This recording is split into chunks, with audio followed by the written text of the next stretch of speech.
One positive phrase we have heard time and again during this pandemic is we are all in this together. So, what can we do to continue to spread kindness, goodness, and also heroism to others right now? I am so excited to have our good friend Nancy Schnobelin Imms of Polish joining us this morning.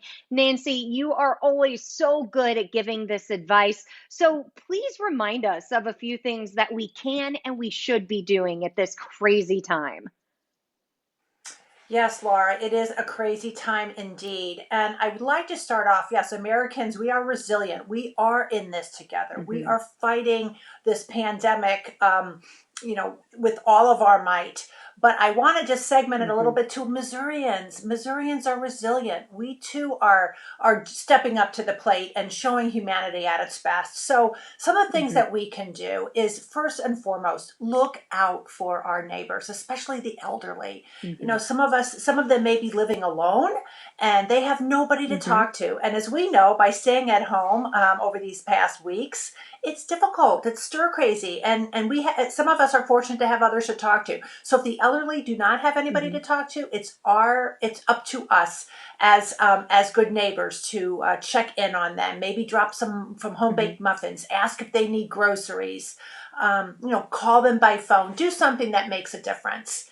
And then I always like to say there's a trend going on right now, Laura, too, about caremongering. And there's lots of caremongering going on throughout the country. But as Missourians, we can also show examples of caremongering. And what I mean by that is looking out for our healthcare workers, looking out for our delivery drivers, doing those random Hmm. acts of kindness, just embracing it all at once and doing whatever we can to Hmm. make life a little bit brighter for each other. I mentioned the delivery workers.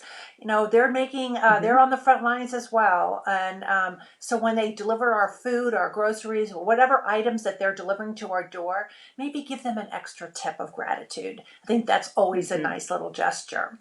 And don't forget our barber, our hairstylist, our manicurist. Those people are small businesses. They need our support. Even though Hmm. our hair is growing and our grays are coming in fiercely, it's still important to remember that maybe they're suffering more challenging financially than Hmm. others. So maybe dropping a check in the mail, telling them, we appreciate you and look forward to when I Hmm. can come and have you cut my hair.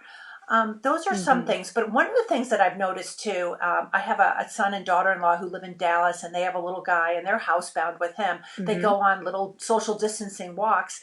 They are People are decorating their yards. So as Hmm. Missourians, we have spirit too. We love our holidays. Why not get those inflatable yard Hmm. decorations out and entertain those little ones who are stuck inside? And when they're taking a walk, they can Hmm. see a little highlight and some joy. Kids could be involved too. They could do sidewalk chalk, Hmm. decorate the garage door, thanking our frontline workers, our healthcare professionals, whomever it is, Hmm. showing some support, getting them involved. As we wrap all of this up, some of your advice that you always offer to is to write a note to people and just remind them that they are thinking of you. And all of us here on Great Day St. Louis are thinking of Nancy and all of you at home. Nancy, thank you for joining us.